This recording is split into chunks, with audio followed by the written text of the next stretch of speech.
Assalamualaikum, my name is Amira, method number 28653. I'm going to start our group presentation by introducing Usul Fiqh. Usul Fiqh is a combination definition of Usul and Fiqh. Usul means source or root, while Fiqh is derived from Islamic ruling. Usul Fiqh will allow one to not sway away with misleading references and wrong practice. Thus, Islamic law is derived by Usul Fiqh regarding the principle and methodology in each main division. The first division is Fiqh al-Ibadah, which consists of prayer, fasting, zakat, and hajj. The second division is Fiqh al-Mu'amalat, that consists of ruling in the relationship between men and other creatures of Allah subhanahu wa ta'ala. Usul Fiqh is important as they are the final decision according to Muslim practices in word.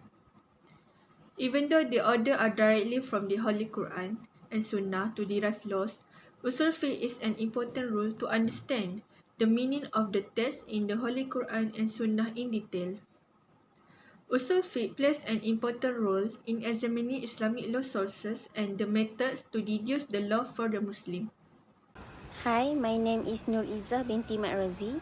My metric number is 286207. I will talk about the history of Imam Malik. Imam Malik ibn Anas was born in 93 Hijri in the village called Zulmarwa in Medina. His father, grandfather and great-grandfather were all renowned people among the scholars of hadith. It is reported that his great-grandfather was a companion who fought several battles alongside the Prophet. Imam Malik grew up in a household of scholarship, but he himself was not very sincere with his studies at a very early age. Imam Sufyan ibn Uyayna narrated that Imam Malik started to teach from the age of 17, and at that early age he became a very reliable scholar. With the passing of time, Imam Malik became the most famous of the time, and his fame reached the pinnacle during his lifetime. Despite his popularity and acceptance toward everyone, he was a very modest person. He devoted his life to knowledge and in the sincere worship of Allah. Another interesting fact about the Imam is that he used to dress up very nicely, as he was of the view that wearing beautiful clothing enhanced the presentation of a person. Imam Malik was one of the greatest scholars of hadith of all time. His book Al-Muwatta was the third comprehensive book written and compiled regarding hadith and the first one which has 100% authentic hadith according to Sunni Muslims. After examining hundreds of thousands of hadiths, he picked a handful of them for his book and organized them subject-wise, such as prayer, zakat, fasting, and Imam Malik married only one wife and he had 3 sons and 1 daughter. None of his sons came into the realm of knowledge, but his daughter named Fatima binti Malik became a scholar. And lastly, Imam Malik died in 179 Hijri, when he was 87 years old. The news of his death engulfed the entire Ummah with grief. Assalamualaikum and hi everyone. My name is Nur Suziana binti Manu and my metric number is 284983. So I will continue the presentations and telling you how did discipline knowledge start within Mazhab. Imam Malik was known for his piety and integrity. His convictions always lived up. Neither favor nor fear could ever distract him from the right way. Among the members of the glorious society in early Islam, he is the one who should not be afraid and whose unafraid spirit and always manifests as a guiding leader for the freedom fighters. In Medina, it was merely a affair of conserved persistence what was already there. When Imam Malik in Medina, people doing discipline and get knowledge about religions because they were doing the prayer, taking wudu, collecting zakat, making hajj, and they are conveying on every aspect in their life as Muslims. His class were characterized by their calmness, discipline, and by a high sense of respect shown by the student for the lesson from their teacher.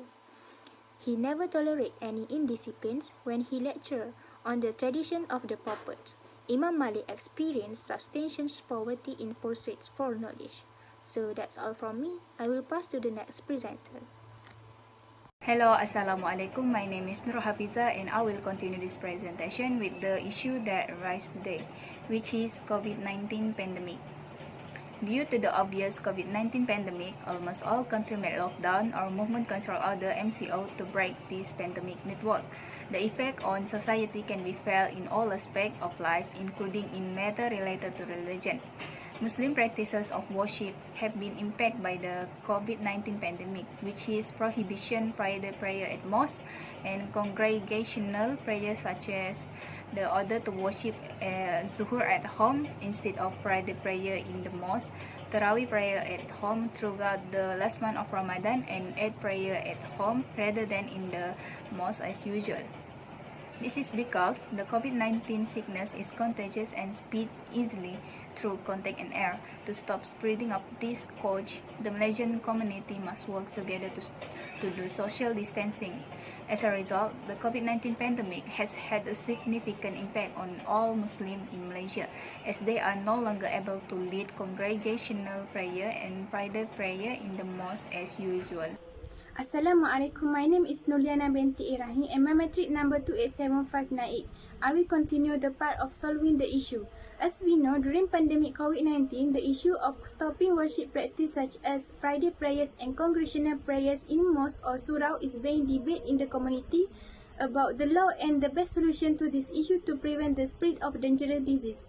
So, the authoritative international fatwa institution and ulama figures have convened and issued their respective decision so that they can be used as a guide.